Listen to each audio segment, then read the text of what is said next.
Chipi ko sona kang honi kiti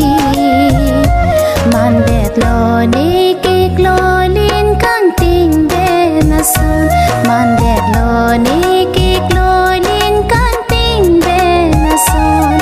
o bong lang pini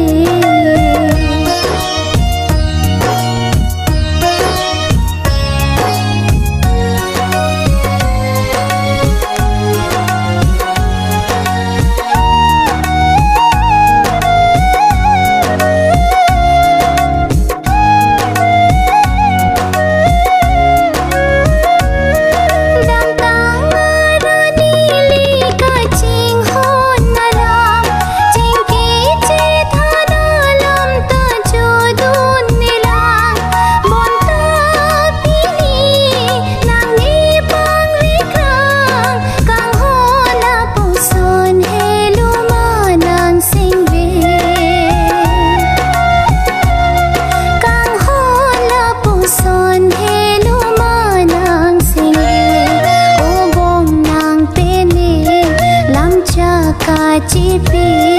ko sona kang honi kiti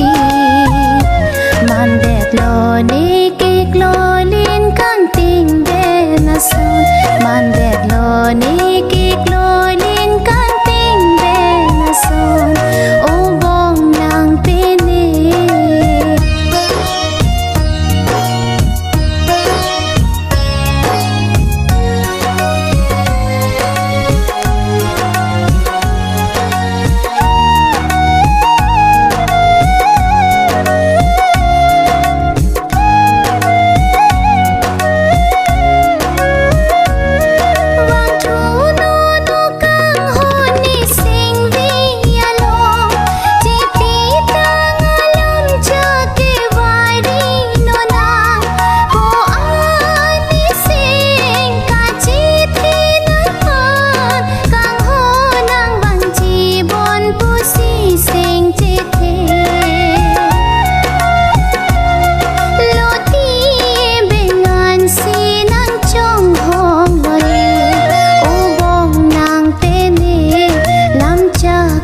Chipi